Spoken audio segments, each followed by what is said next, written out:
pertama. Saya Mebran Ramadhani, absen 18 sebagai pemeran manusia dan otak. Saya Muslian Daniaka, absen 14 sebagai kucing dan pemateri. Saya Minan Rohinda, absen 11, saya berperan sebagai Lisa Virus 1.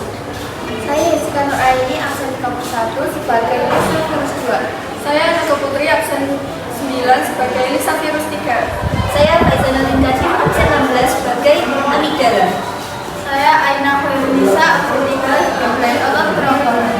Saya Sylvia Ulfan, absen 30 sebagai otot kerongkongan.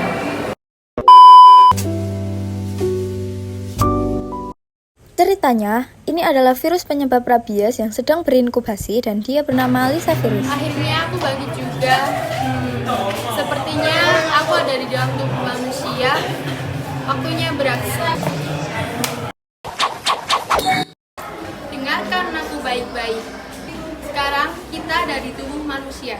Apakah kalian sudah tahu apa tugas kalian? Maaf, lupa lagi bos. Dasar virus, dengar ya. Kalian harus pergi ke sistem saraf pusat.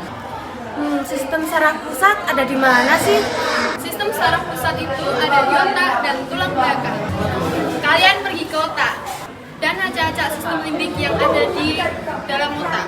Sistem limbik adalah sistem yang mengatur emosi seseorang dan terletak di otak. Siap bos, kalau gitu kita berangkat sekarang ya. Tunggu dulu. Kalau kalian sudah menguasai sistem limbik, apa kalian tahu harus ngapain? Kita akan menyebar ke seluruh tubuh dan terutama ke kelenjar ludah. Cerdas, dan jangan lupa ciri khas dari penyakit yang kita buat ya. Siap bos. Setelah bereplikasi, virus rabies akan mulai bergerak menuju sistem saraf pusat dan mulai menyerang sistem limbik yang ada di otak.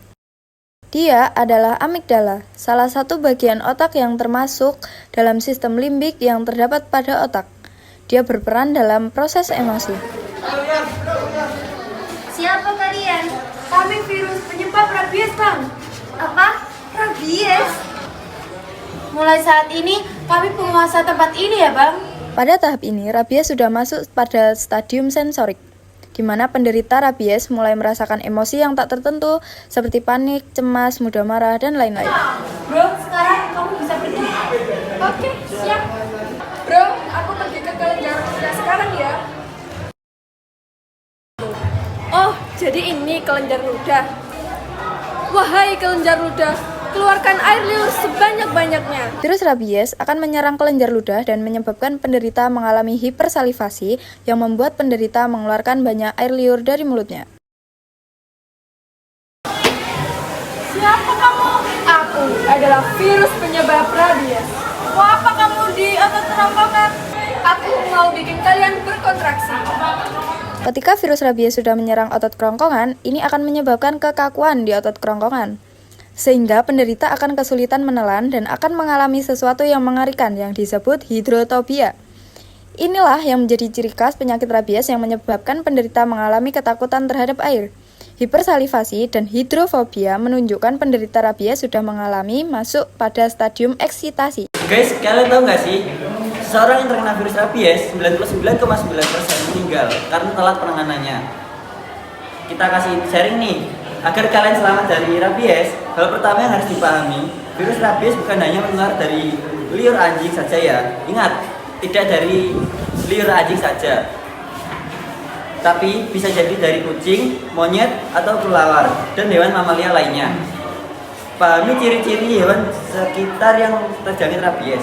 Ciri-ciri yang terlihat paling jelas adalah hewan menjadi sangat agresif dan mengeluarkan air liur dan busa dari mulutnya.